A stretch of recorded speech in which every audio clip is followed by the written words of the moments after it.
England के Salisbury शहर के बाहरी इलाके लहलहाते मैदानों से घिरे हैं, जो जहां तक नजर जाती है वहां तक फैले हुए हैं। मामूली से इन मैदानों में चरने वाली कुछ भेड़ों के अलावा यहाँ कुछ भी खास नहीं है, सिवाय इसके कि इन खेतों में एक विचित्र स्मारक स्थित है जो लगभग 5000 साल पुराना है। ये स्टोनहेंज इंग्लैंड के रहस्यमय प्राचीन अतीत के कुछ आखिरी बचे अवशेषों में से एक है।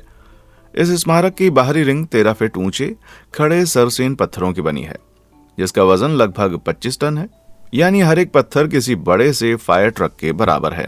बीच में रखे छोटे ब्लू स्टोन असल में उतने छोटे नहीं है, जिनका वजन 2 से 5 टन के बीच में है, यानी कुछ कारों जितना भारी। लेकिन बात यह है कि 5000 साल पहले क्रेन या खुदाई वगैरह की कोई मशीनरी नहीं थी। आसपास कोई दूसरा स्ट्रक्चर या बड़े पेड़ नहीं है जिन्हें लीवर की तरह इस्तेमाल किया जा सकता हो। इसलिए जाहिर है इन पत्थरों को हाथों से तो सही जगह रखना पड़ा होगा, पर कैसे? ये एक ऐसा सवाल था जिसने इतिहासकारों को दशकों तक परेशान करके रखा। लेकिन फिर एक आदमी अपने घर के पिछवाड़े में इस सवाल को हल करने की मुहिम में जुट गया। ऐसा करने में उसने एक ऐसी चौंकाने वाली खोज की जो प्राचीन इंजीनियरिंग को समझने के हमारे तरीके को हमेशा हमेशा के लिए बदल देगी। उत्सुकता हो रही है? ठीक है, अपनी हार्ड हैट निकाल लें, क्योंकि आज हम कुछ और भी प्राचीन इंजीनियरिंग चमत्कारों के साथ साथ उन उजागर हुए रहस्यों पर भी एक नजर डालेंगे।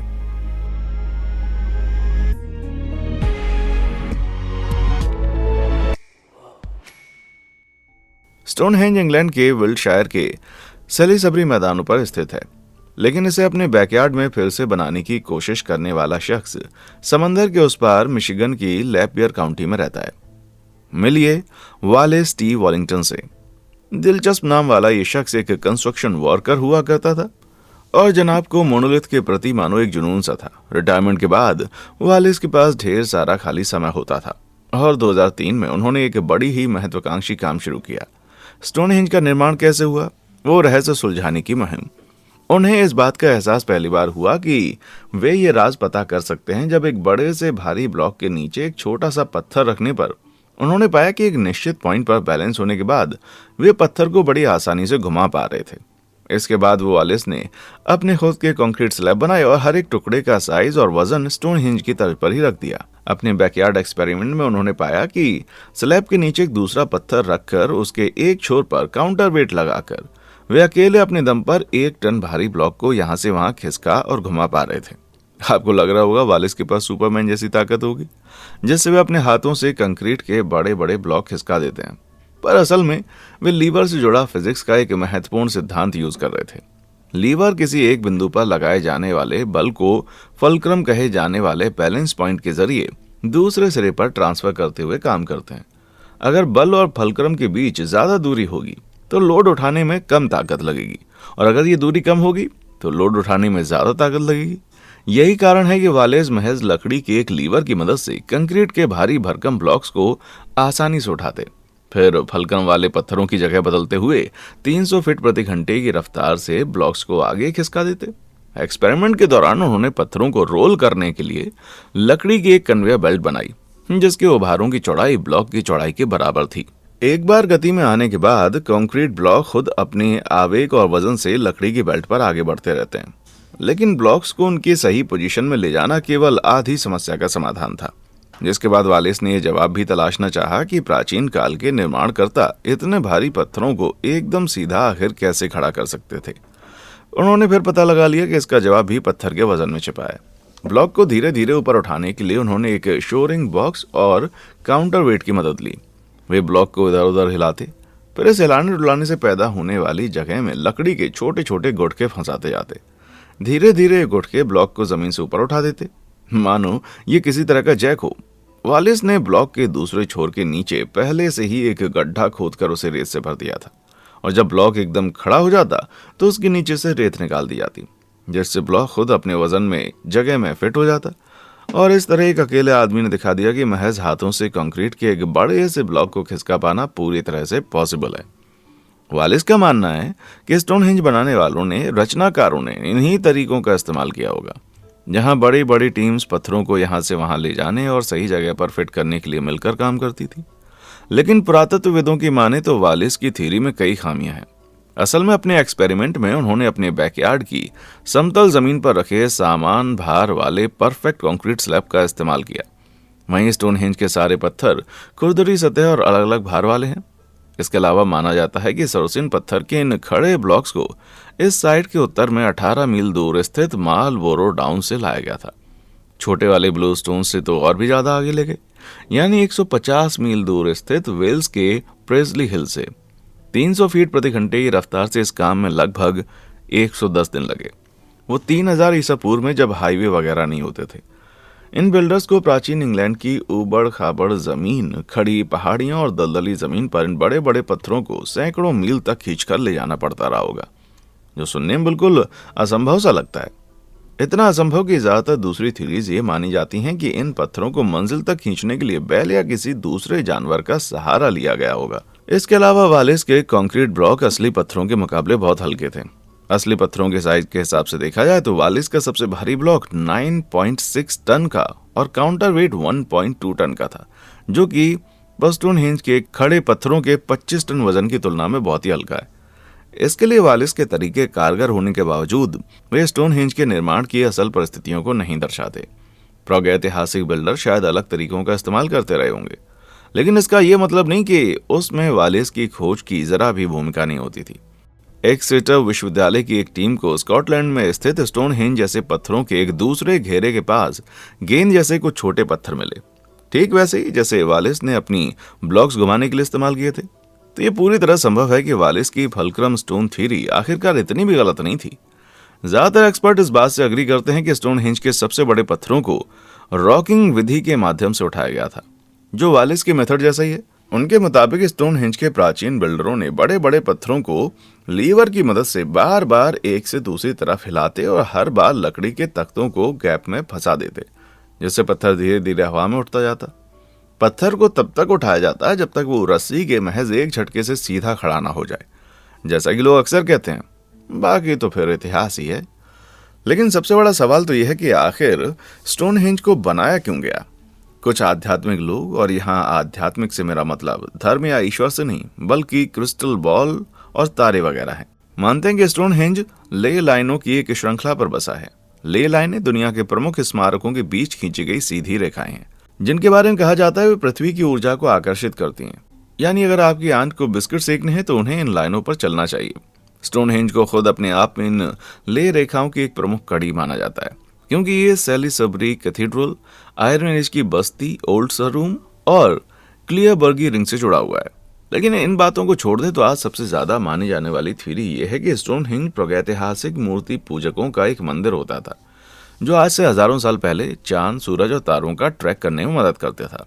भले ही वालेस वॉलिंगटन ने स्टोनहेंज को महज एक शख्स का काम बताने की कोशिश की है, पर माना जाता है इसे 1500 सालों तक ही बनाया गया था, जिसमें लोगों की 100 से अधिक पीढ़ियां शामिल थीं। यानी एक हिसाब से स्टोनहेंज दुनिया का सबसे पहला फैमिली एंटरटेनमेंट था। शुक्र है कि मैं ऐसे जमाने में पैदा हुआ हूँ जहाँ मनोरंजन के लिए यूट्यूब मौजूद है। यूट्यूब की बात करें तो लगातार बदलते एल्गोरिदम के खिलाफ मैं एक बड़ा छोटा सा शख्स हूँ। सो अगर आप नीचे दिए गए लाइक और सब्सक्राइब बटन्स को दबाकर मेरी थोड़ी सी मदद करेंगे तो मैं वाकई में अच्छा फील करूंगा। कर दिया? बढ़िया। चलिए अब चलते हैं प्राचीन इंजीनियरिंग का अगला चमत्कार देखते हैं। समंदर ताकते हुए बड़े बड़े सिर। ईस्टर आइलैंड प्यारे खरगोशों और चॉकलेट एग से भरी हुई कोई जगह लगती है, यानी मेरी छुट्टी के लिए एकदम परफेक्ट जगह। लेकिन हकीकत में यहाँ एक बड़ी ही अजीब चीज देखने को मिलती है। दुनिया के सबसे दुर्गम स्थानों में से एक दक्षिण पूर्व प्रशांत महासागर में स्थित ये टापू पूर्वी पोलिनेशिया के दूसरे टापुओं से 1000 मील और दक्षिण अमेरिका के तट से लगभग 1400 मील दूर पश्चिम में बसा है। इसे ईस्टर आइलैंड कहते हैं क्योंकि यूरोपियंस ने इसे पहली बार साल 1722 में ईस्टर संडे वाले दिन खोजा और पाया कि ये रापा नुई कहे जाने वाले मूल निवासियों का घर है। यही वो जगह है जहाँ मशहूर ईस्टर आइलैंड हेड्स पाए जाते हैं, ज्वालामुखी चट्टानों से तराशे गए बड़े बड़े सिर। लेकिन ये सिर्फ एक नहीं है, हर सिर जमीन के नीचे दबे एक पूरे दूसरे शरीर का हिस्सा है। द्वीप के दूसरी तरफ बिना हाथ पैर के शरीर वाली इन मूर्तियों को देखा जा सकता है। मोई कही जाने वाली मूर्तियां रापा नुई लोगों द्वारा अपने पुरखों के सम्मान में साल 1250 से 1500 के दौरान बनाई गई। आपने गौर किया होगा कि इन मूर्तियों का सर कुछ ज्यादा बड़ा है, बोले तो कुल शरीर के 3/8वें हिस्से के बराबर। वहीं किसी आम इंसान का सिर साइज के शरीर का 1/8 होता है। क्या रापा नुई के सिर बहुत बड़े होते थे? कहीं वे एलियंस का सिर तो नहीं बना रहे थे। पुरातत्वविदों का मानना है कि असल में ये सिर्फ स्टाइल का फर्क है, क्योंकि सबसे पुरानी मूर्तियां गोलाकार सिर वाली हैं, लेकिन सबसे छोटी मूर्तियां ज्यादा लंबी और पतली हैं और उनके सिर का अनुपात भी सही है। लेकिन उन्हें इतना बड़ा क्यों बनाया गया? शायद बड़ी बड़ी टोपियों के वजन को सहारा देने के लिए। ये पुकाव कहे जाने वाले बेलनाकार लाल पत्थर थे जो कि सिर पर बालों का जोड़ा दर्शाते थे। इसके अलावा रिसर्चर्स को कई मोई स्थलों के आसपास सफेद मूंगे के टूटे पड़े हुए टुकड़े भी मिले, जो शायद इन मूर्तियों की आंख हुआ करती। सोचिए इस बंदे ने कितना कुछ देख रखा होगा। लेकिन असली राज ये है कि इन दैत्याकार मूर्तियों को टापू के आर पार आखिर कैसे ले जाया जाता था। टापू पर 900 से ज्यादा मूर्तियां हैं, लेकिन उनमें से कोई भी एक जैसे साइज की नहीं है। औसतन ये बुत 13 फीट ऊंचे और 13.8 टन वजनी होते हैं, पर कुछ इससे भी बड़े होते हैं। सबसे ऊंची मोई को पारो नाम से जाना जाता है, जो लगभग 33 फीट ऊंची है, 80.7 टन भारी, यानी किसी बड़ी सी फिन व्हेल जैसी। रापा नुई इतनी बड़ी मूर्तियों को उनकी जगह से कैसे खिसकाते थे? उन्हें लट्ठों पर तो रोल नहीं किया जा सकता था, क्योंकि मूर्तियां बहुत भारी होने से लकड़ी टूट जाती। तो क्या इस काम में एलियन शामिल थे? पर सच्चाई और ज्यादा अजीब है, क्योंकि माना जाता है ये मूर्तियां चलती थीं। तरीका अजीब है, लेकिन मूर्ति का सिंपल शेप उन्हें सीधा खड़ा करके रस्सियों द्वारा खींचकर अगल बगल से उठाते हुए आगे बढ़ने लायक बनाता है। पीछे की रस्सियों का एक दूसरा सेट मूर्ति को आगे की तरफ झुकने और चेहरे के बल गिरने से रोकती थी, और 10 फीट के ऐसे नमूनों को लगभग 320 फीट प्रति घंटे की रफ्तार से आगे बढ़ाया जा सकता था। इससे ये भी पता चलता है कि इन मूर्तियों के निचले अंग गायब क्यों होते हैं। रापा नुई नक्काशी में इतने माहिर होते थे कि इन भारी पत्थरों को खिसकाना आसान बनाने के लिए उन्होंने मूर्तियों के पैर बनाने के बजाय उनके निचले हिस्सों आधार पर घुमावदार कोण उकेरे। सो भले ही मोई केसी बोलते हुए सिर जैसी दिखती हूं, पर उन्हें चलते हुए सिर के रूप में देखना ज्यादा सही रहेगा। Art attack. पेरू के लीमा से लगभग 200 मील दक्षिण पूर्व में रेगिस्तान में स्थित एक पथरीले पठार पर सैकड़ों सफेद लाइनें खुदी हुई हैं। अगर आप रेगिस्तान में चल रहे हो तो शायद आपका ध्यान उन पर नहीं जाएगा, पर आपको लगेगा ये जानवरों द्वारा बनाई गई महज पगडंडियां हैं। लेकिन ऊपर से इस इलाके को देखने पर आप अपनी नजरें उनसे नहीं हटा पाएंगे, क्योंकि बेतरतीब से दिखने वाली ये रेखाएं जटिल जियोमेट्रिक पैटर्न और जानवरों की आकृतियों में बदल जाएंगी। वाह, वो देखो, एक मकड़ी और बंदर, आदमी और चिड़िया भी हैं। लेकिन इतने सटीक चित्र आखिर बनाए कैसे गए? और इससे भी जरूरी सवाल कि ये कारनामा है किसका? इन आकृतियों में से सबसे बड़ी वाली को नेज़का लाइंस कहा जाता है, जिसका फैलाव लगभग 1200 फीट है, यानी उतनी ही लंबी जितनी जमीन से एम्पायर स्टेट बिल्डिंग की सबसे ऊपर मंजिल। इसमें 800 से अधिक सीमा रेखाएं हैं, 300 जियोमेट्रिक पैटर्न और जानवरों और पौधों के 70 डिजाइन देखे जा सकते हैं। ये रेखाएं इतनी सटीक हैं, देखकर लगता है मानो उन्हें किसी लेजर से उकेरा गया होगा। तो क्या ये किसी एलियंस का प्रमाण हो सकता है? इस बार तो होना ही है ना? पर नहीं, क्योंकि पता चला है कि नेज़का को आज से लगभग 700 साल पहले हमारे जैसे इंसानों द्वारा बनाया गया था। जियोग्लिफ्स कही जाने वाली इन आकृतियों को बनाने के लिए जंग के रंग की ऊपरी मिट्टी हटा करके नीचे वाली हल्के रंग की मिट्टी को उजागर किया गया था। ये रेखाएं 4 से 15 इंच तक गहरी हैं। आधे से ज्यादा रेखाएं 13 इंच से चौड़ी हैं। इलाके में बारिश और हवा न होने के कारण ये आकृतियां 2000 सालों से ज्यादा लंबे समय से पूरी तरह सुरक्षित पड़ी हुई हैं। वैसे तो इनका सबसे अच्छा नज़ारा ऊपर से मिलता है, पर इन आकृतियों को आसपास के टीलों से भी आंशिक रूप से देखा जा सकता है। शोधकर्ता इस बात से हैरान है कि अपने काम को ऊपर से देखे बिना वे इतनी बड़ी आकृतियों को इतने सटीक अंदाज में कैसे तराश लेते थे। आज की आधुनिक तकनीक के बिना उनके पास अपना पूरा काम देखने के लिए पर्याप्त ऊंचाई तक पहुंचने का कोई तरीका नहीं था। मुझे नहीं पता कि हाल ही में आपने कोई मकड़ी, बंदर या आदमी को महज अपने हाथों से बनाने की कोशिश की या नहीं, लेकिन मैं तो यहाँ कागज के एक टुकड़े पर ही इन चीजों को नहीं बना पाता। जमीन पर 1200 फीट चौड़ी किसी आकृति की तो बात बहुत दूर है। इसे बनाने वालों ने इसे कैसे बनाया, ये रहस्य बना हुआ है जो इतना जटिल है कि कोई कुछ जवाब नहीं दे पाता। आपको क्या लगता है उन्होंने ये कैसे किया? नीचे कमेंट सेक्शन में आकर के हमें बताएं। पत्थर के विचित्र गोले। कहा जाता है कि महज अपने हाथों से एकदम परफेक्ट शेप का गोला बनाना असंभव है। सो जाहिर है कोई परफेक्ट गोला तराशना तो उससे भी मुश्किल होगा। फिर भी प्राचीन काल के कुछ कारीगरों ने पता नहीं कैसे ठीक वैसा ही किया, और एक नहीं कई बार। कोस्टा रिका के तट के पास स्थित इसका डेल कानो नाम के एक छोटे से टापू पर करीब 300 ऐसे पत्थर मिले हैं, जिनकी खोज ने सभी वैज्ञानिकों को सवाल खड़े कर दिया है। ये पत्थर एकदम परफेक्ट गोल शेप के आखिर कैसे हो सकते हैं? बाद की पड़ताल में पता चला कि असल में यह साल 800 से 1500 ईस्वी के बीच लुप्त हो जाने वाली डिके संस्कृति की कलाकृति के कुछ आखिरी बचे हुए अवशेष हैं। इन गोलों का डायमीटर सिर्फ कुछ सेंटीमीटर से लेकर 6.5 फीट तक और वजन 15 टन तक हो सकता है। ये गैब्रो नाम के एक गाढ़े रंग के ज्वालामुखी पत्थर से तराशे गए हैं, जो आज से हजारों साल पहले लावा के जमाने से उत्पन्न हुए थे। कुछ गोले जमीन में दबे थे, कुछ खुले हुए थे, कुछ एकदम घिस गए थे, कुछ एकदम परफेक्ट कंडीशन में थे। पर कोई ये नहीं बता पा रहा था कि असल में इनका किस्सा क्या है। और तो और इस बात का कोई सुराग नहीं मिला कि इतने परफेक्ट गोल शेप वाले पत्थरों को आखिर किस प्रक्रिया से बनाया गया। कुछ एक्सपर्ट्स का मानना है कि पहले बड़े बड़े पत्थरों को ठोक ठोक कर एक रफ गोल शेप दिया जाता था, जिसके बाद पत्थर की सतह को घिस घिस कर एकदम गोल और चिकना बना दिया जाता था। लेकिन मेटल के औजारों के बगैर इस काम में महीनों नहीं तो कम से कम हफ्तों तो लग ही जाते रहे होंगे, खास करके इस तरह के बड़े नमूनों को बनाने में। सो इस तरह से ये पत्थर प्राचीन इंजीनियरिंग से ज्यादा प्राचीन लोगों की प्रबल इच्छा शक्ति को दर्शाते हैं। बाद में ये पता चला कि डिकिस लोग पत्थर के इन गोलों को अपनी बस्तियों की अहम जगहों पर रखा करते थे, जैसे कि सरपंच के घर के रास्ते किनारे। कहते हैं कि जगह इतनी इंपॉर्टेंट होगी, गोलों का साइज उतना बड़ा होगा। वैसे दुनिया में पहली बार नहीं हो रहा कि किसी चीज का साइज देखकर किसी शख्स की इंपॉर्टेंस का अंदाजा लगाया जा रहा हो। बात समझ रहे हैं आप? Roman Colosseum. यूरोप में भले ही पेरिस दुनिया का सबसे रोमांटिक शहर माना जाता हो, लेकिन इतिहास के मामले में यकीनन रोम सबसे प्रभावशाली है। आप किसी मामूली सी गली में मुड़ते हैं, सामने कोई ऐतिहासिक खंडहर, किसी रेस्टोरेंट में जाते हैं, वो भी एक रोमन खंडहर है। कॉफी का घूंट लेते हैं, गले में रोमन खंडहर। माना कि लास्ट वाला मजाक था, पर आप बात समझ गए होंगे कि रोम में अब तक के सबसे महान खंडहरों में से एक कोलोसियम, एक बड़ा सा अरीना जिसे देखकर मेडिसिन स्क्वायर गार्डन भी शर्मसार हो जाए।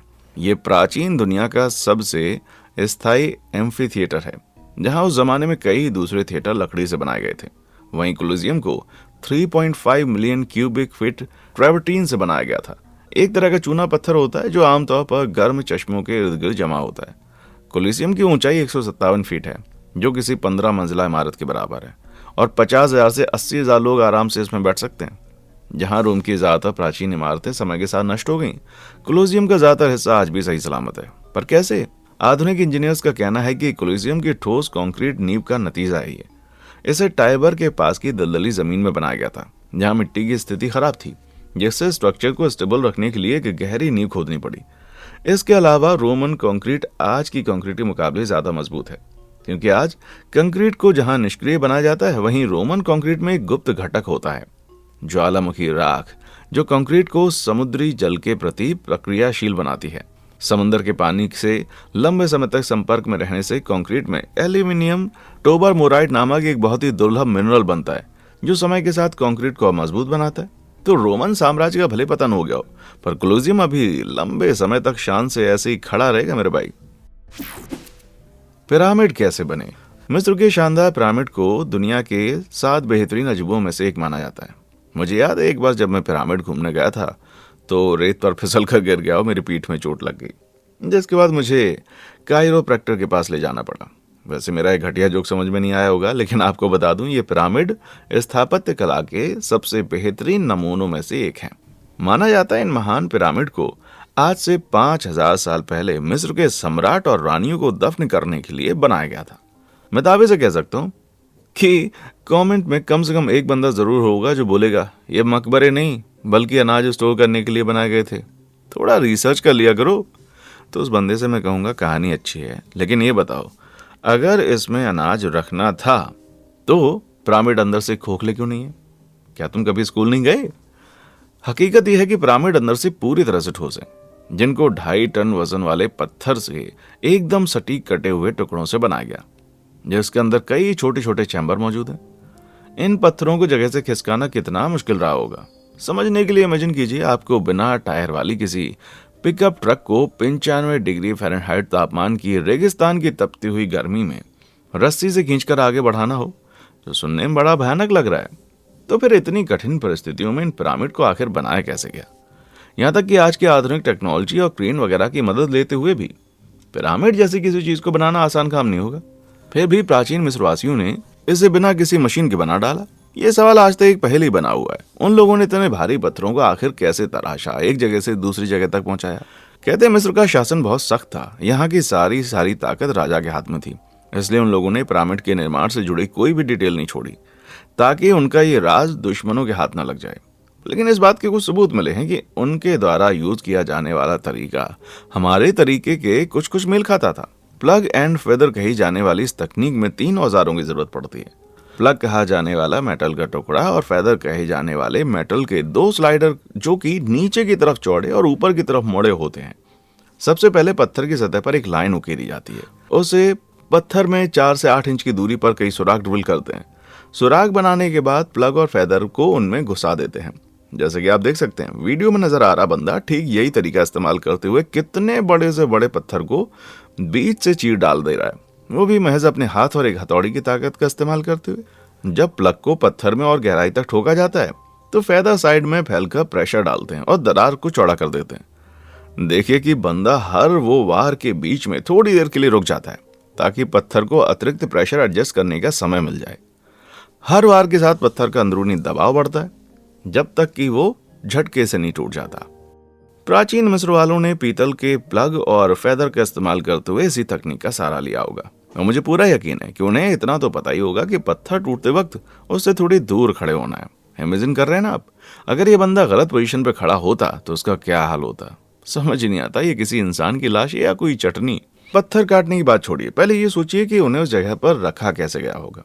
आपने शायद स्कूल के दिनों में पढ़ा होगा पिरामिड को गुलामों ने बनाया था, पर हकीकत ये दावा पूरी तरह सच नहीं है। गुलामों से मजदूरी कराने की झूठी बात प्राचीन यूनान वासियों द्वारा फैलाई गई और आज इतिहासकारों का मानना है कि पिरामिड को कुशल कारीगरों से बनवाया गया। हाँ, काम करने वाले की संख्या को लेकर आज थोड़ा विवाद है। प्राचीन यूनान के महान इतिहासकार हेरोडोटस अनुमान लगाते हैं कि गीजा के महान पिरामिड को बनाने में कुल 2.5 साल का समय लगा और लाख से ज्यादा आदमियों की मेहनत लगी। यह आंकड़ा पूरी तरह काबिल यकीन है क्योंकि पिरामिड प्रोजेक्ट पर काम करने वाले ज्यादातर कारीगर पेशे से किसान होते थे जो नील नदी की बाढ़ में अपने खेत डूब जाने पर ही पिरामिड साइट पर काम करते थे। फिर 20वीं सदी के आखिर में पुरातत्वविदों ने दावा किया कि कारीगरों का एक छोटा समूह कंस्ट्रक्शन साइट पर स्थायी रूप से डेरा जमाए रहता था। कहा जाता है शायद महज 20,000 लोगों की टीम ने काम को पूरा कंप्लीट किया होगा, जिसमें बावर्ची, वैद और पुजारी वगैरह शामिल थे। रहा सवाल कि पत्थरों को खिसकाया कैसे गया होगा, तो सबसे ज्यादा माने जाने वाली थ्योरी यह है कि पत्थरों को पिरामिड के बगल में बने बड़े बड़े स्लोप्स पर लुढ़काते हुए ले जाया जाता रहा होगा। पिरामिड ऊंचा होने के साथ स्लोप की ऊंचाई बढ़ा दी गई होगी और पत्थरों को बिना पहियों की गाड़ी रोलर और वॉलिस वेलिंगटन के पसंदीदा लीवर्स का सहारा लेते हुए ऊपर की तरफ खिसकाया गया होगा। वहीं एलियंस का जिक्र किए बगैर तो पिरामिड की चर्चा पूरी नहीं हो सकती, क्योंकि बहुत से लोगों का मानना है कि इन महान स्मारकों को बनाने में प्राचीन मिस्रवासियों को दूसरी दुनिया से आए एलियंस की मदद मिली थी। ऐसे लोगों के लिए मेरे पास बस एक बुरी खबर है, क्योंकि असल में इन कहानियों की जड़ साल 1898 के आसपास लिखी गई साइंस फिक्शन की कहानियां हैं। ये बात सबसे पहले राइटर गैरेट सर्विस ने अपनी novel Edison's convent of Mars में कही थी, जहां उन्होंने पिरामिड और यूएफओ के बीच कोई लिंक होने का दावा किया। कई दूसरी अजब गजब बातें भी हैं। अगर आपको अब भी ये लगता है कि पिरामिड को हमारे महान पूर्वजों ने नहीं बल्कि दूसरी दुनिया के लोगों ने बनाया था, तो आपकी कोई मदद नहीं कर सकता। बल्कि मैं तो कहूंगा कि आप मेढक से इस प्राणी के सामने नतमस्तक हो जाइए और अपनी एक वीडियो बनाएं। कबूल करें कि आप उसके जितना स्मार्ट नहीं हो सकते। चीखिए कि आप सचमुच मानते हैं कि इस कार्टून ने ही पिरामिड को बनाया है, और बेहतर रहेगा कि आप ऐसा किसी बस या ट्रेन में खड़े होकर करें। चट्टानों से बने चर्च। इबादत के लिए बनी दुनिया की ज्यादातर इमारतें ज्यादा भक्तों को आकर्षित करना चाहती हैं, लेकिन इथियोपिया में रहने वाले क्रिश्चियन चीजों को अंडरग्राउंड रखना पसंद करते हैं, क्योंकि देश के पहाड़ी अम्हारा इलाके में मेहारा मध्ययुगीन चर्चों को पूरी तरह से अंडरग्राउंड बनाया गया है। ये चर्च परंपरागत ईंट और मसाले से नहीं बने, बल्कि बड़ी बड़ी ठोस चट्टानों में तराश कर बनाए गए। लाल पत्थरों को काटकर दरवाजे, खिड़की, खंबे और कई मंजिलें बनाई गई।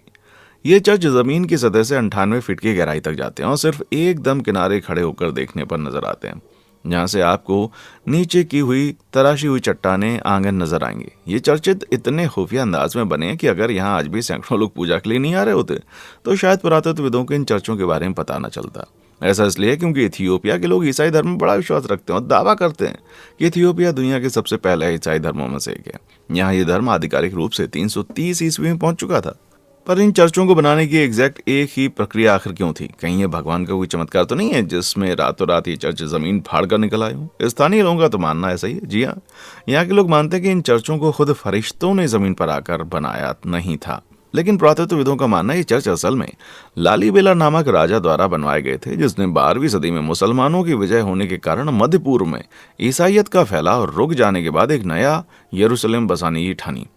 ये सारे चर्च मुख्यतः दो इलाकों में बसे हैं। उत्तर पश्चिम में 7 चर्चों का एक समूह है जिसमें एक सिंगल ठोस चट्टान से तराशा गया दुनिया का सबसे बड़ा चर्च बेत मधाने आलिम भी शामिल है। इस चर्च की ऊंचाई कुल 40 फीट है और 72 मजबूत खंबे से सहारा देते हैं। वहीं चर्चों के दक्षिण पूर्वी समूह ऐसे बहुत सारे चर्चों को रखते हैं जिन्हें कुदरती गुफाओं का बड़ा करके बनाया गया। बेत इमैनुअल चट्टानों को तराशकर बनाए गए इन चर्चों में सबसे ज्यादा खूबसूरत है, जिसकी खिड़कियां और खंभों की नक्काशी देखकर लगता है मानो ये पत्थर नहीं लकड़ी हो। प्लास्टिक से लकड़ी की नक्काशी की नकल तो मैंने बहुत देखी है, लेकिन पत्थर से ऐसा करना अलग लेवल का हुनर है। लेकिन ये सब महज रातों रात नहीं बन गया, ना ही महीनों में, रात भर में, साल भर नहीं। कारीगरों के मामूली औजार, पत्थरों की जबरदस्त कठोरता और बेहद जटिल और खूबसूरत नक्काशी के चलते एक चर्च को पूरा करने में दशकों लग जाते थे। कुछ दावों की माने तो इस पूरे प्रोजेक्ट का काम लगभग 200 सालों तक चला और 14वीं सदी में जाकर खत्म हुआ। यानी ये सब भगवान के किसी चमत्कार का नहीं, बल्कि इंसान की कमर तोड़ मेहनत और मजबूत इरादों का फल है। प्राचीन बिल्डर्स की कमाल की इंजीनियरिंग स्किल्स के इन बेमिसाल नमूनों में से कौन सा आपको सबसे ज्यादा शानदार लगा? इनमें से किस स्मारक को आप खुद अपनी आंखों से देखना चाहेंगे? नीचे कमेंट सेक्शन में आकर बताएं। और हाँ, देखने के लिए शुक्रिया।